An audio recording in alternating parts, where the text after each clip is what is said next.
So we're going to teach hops, spin, and twist. Lots of dogs spin in one direction. Most Frisbee dogs spin in both directions. It's an important foundational skill. Not exactly flat work, but it is important. Hops. Come on, big man. Yes, good man. Very nice. What I'm going to do, again, I'm going to set this lure out like it. Yes. He's a fish, and I'm trying to set the hook.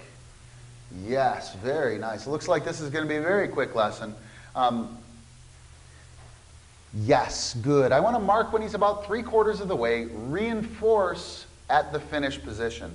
So here he is, yes, and I'll reinforce when he's finished the skill.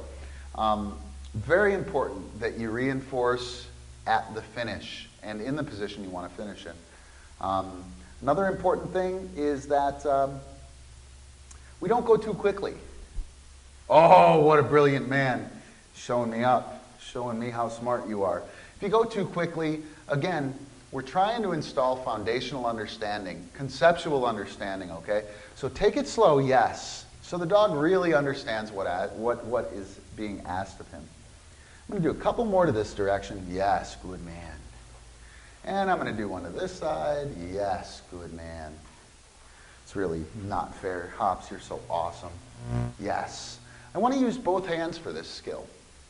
I don't want to use one hand. Some people use their right hand to spin the dog left, or their left hand to spin the dog right. I like to use my right hand to spin the dog right.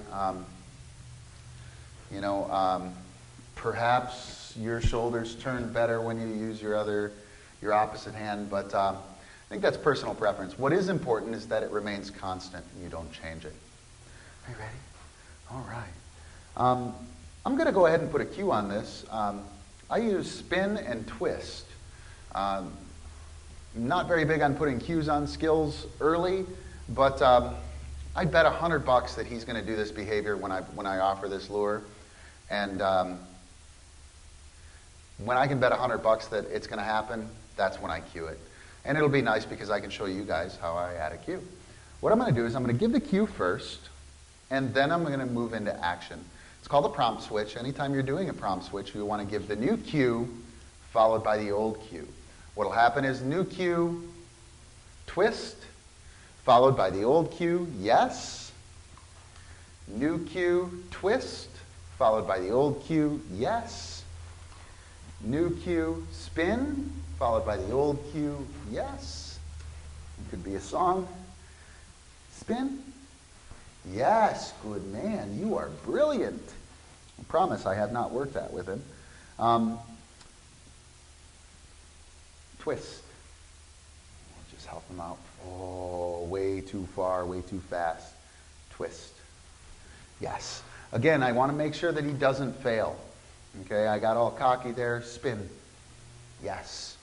And tried to add a little bit of flair and pizzazz and got burned.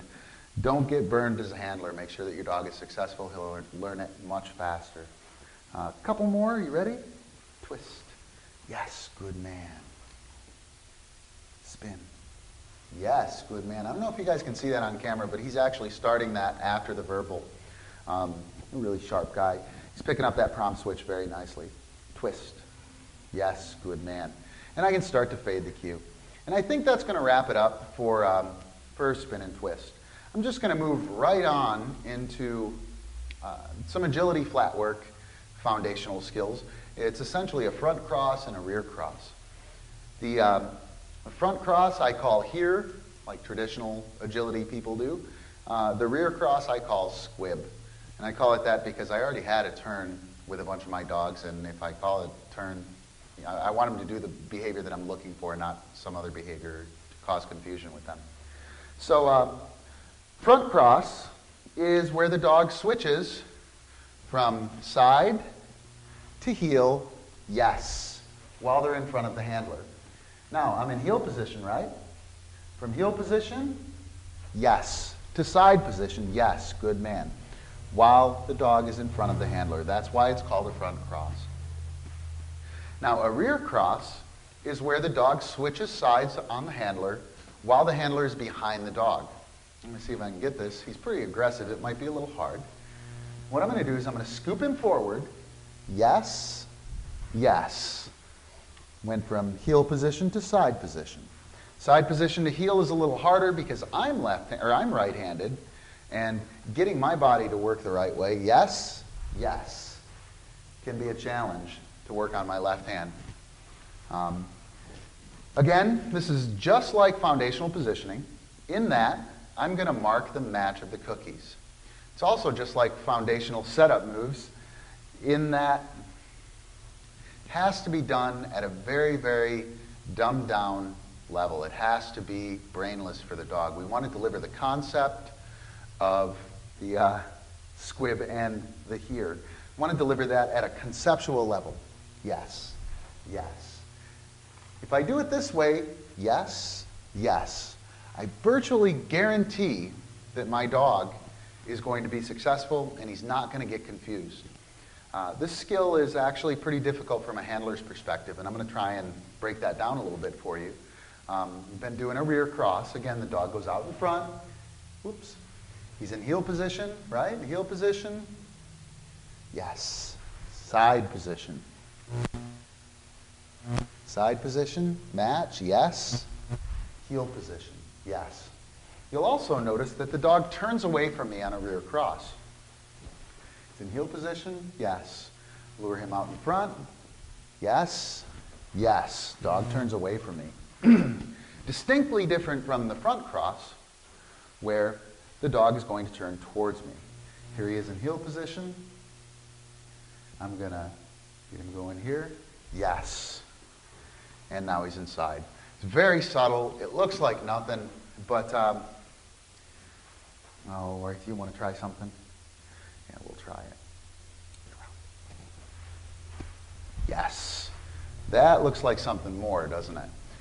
With Leilani, I can get that squib, that rear cross behavior at 15, 20 yards away from me on a full-blown Border Collie outrun.